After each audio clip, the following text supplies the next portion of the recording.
Roman Centurion. I am a soldier in charge of 100 other soldiers. Perhaps you would call me captain. I lived for a number of years in Capernaum. When I went there, when I was assigned there, I went most unwillingly.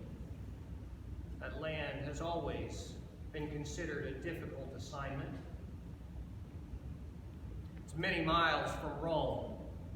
It's on the very edge of the empire, and the Jewish people have a reputation of being a very troublesome group. I went unwillingly, yes, it's true, but after living there for some time, I fell in love with the land. I became very fond of the people. I lived next to them and I enjoyed being neighbors. There was never any trouble. While I was there in Capernaum, they erected a new synagogue. That's a place of worship. They did most of the construction themselves. I sent groups of men over to help. And while it gave my men something to do, it also built rapport amongst us as people. I do not care about their religion, nor do I agree with it. But it helped build that trust and respect among one another. I've heard all sorts of their religious talk. I do not care for it. But there was one who caught my attention, one who caught my interest. He was a Galilean peasant turned preacher. I heard him one time. It was late into the evening as a detachment of troops and I were marching along. We were just south of Capernaum near a slope. And there up on the mount was this preacher. People were intensely interested in hearing what he had to say. A number of my men had heard him before. We were near our destination, so we stayed and listened. I had never heard someone speak like this before.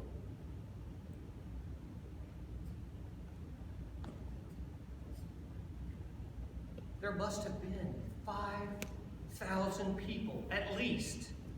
And he held them all right in the palm of his hand. What a powerful voice, powerful speaker he was.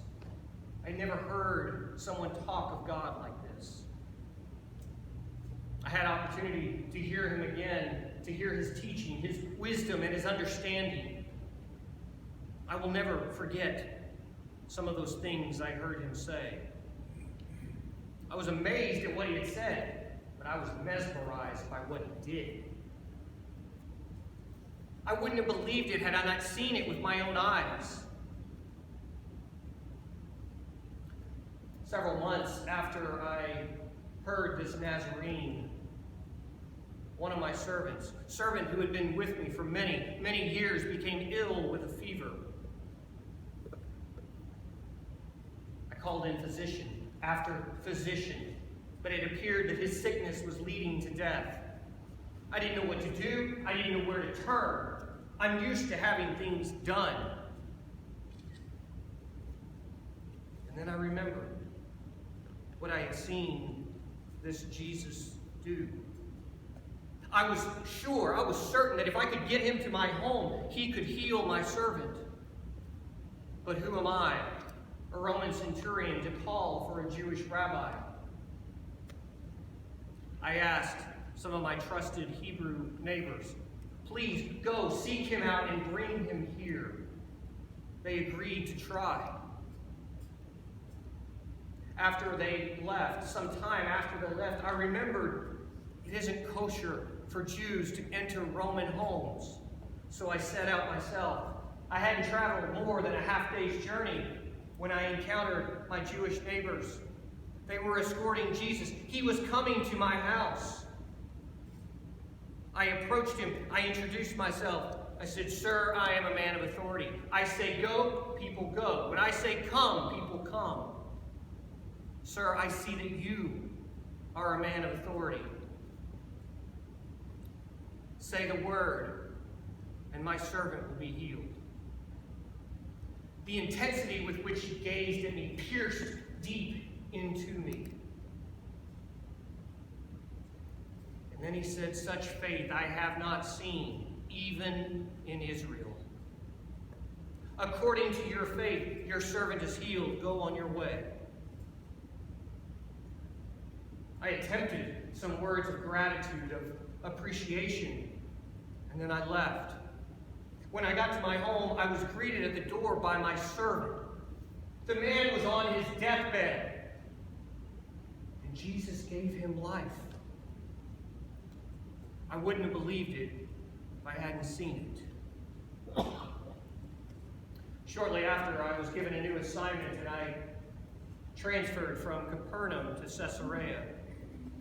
After living there a year and a half, I was given a special honor, a special assignment to escort the procurator, Pontius Pilate himself, to Jerusalem for the Passover. Passover in Jerusalem, it is a time full of zeal and enthusiasm, so Rome always assigns extra soldiers. After I escorted Pilate, I was given an assignment for the scourging of a prisoner. I took a couple of my most trusted men. I went to the prison, but when I saw who was the prisoner to be scourged, I was astounded. It was Jesus.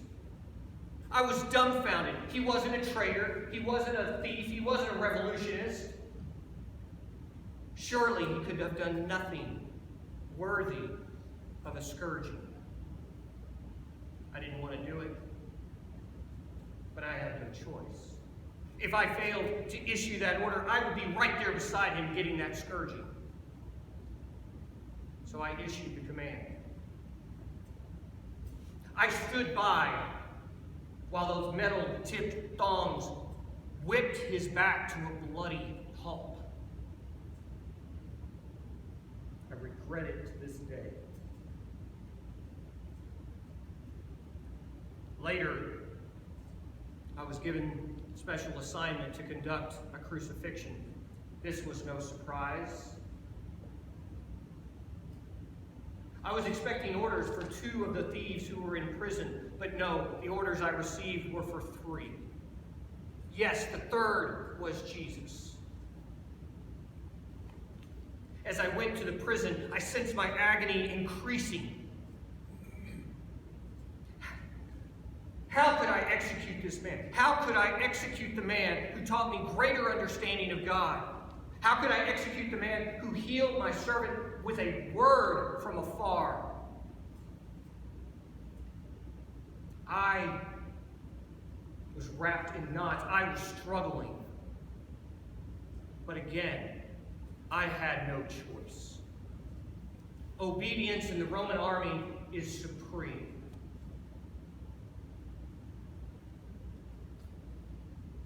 I issued that command. It was wrong. I know it. I'm not trying to justify it. But I issued that command. I stood by. I stood by and I watched as they lashed a good man to the beams of that cross. I stood by and I watched as they drove those cruel nails in. I stood by and I watched as the upright was raised and dropped into the hole with a thud. I stood by and I watched him die. Executions are never pleasant. But this was no ordinary crucifixion. It was midday, and it became as dark as the middle of the night. A terrible storm blew in, violent winds howling, lightning flashed, blinded, brilliant streaks across the sky. The thunder crashed, rain came down in torrents, and the earth began to shake.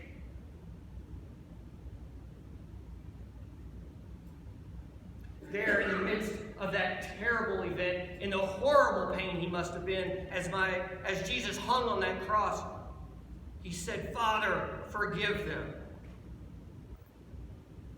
Forgive them, they do not know what they are doing." Can you imagine Can you imagine that? Can you imagine forgiving the people that are killing you?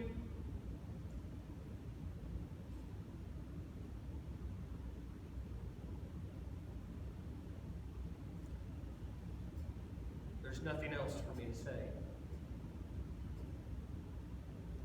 except my obligation to Rome is nearly complete, and I am no longer the man I once was. My encounters with Jesus changed me. And I can tell you with all conviction and faith that I believe that this man truly was the Son of God.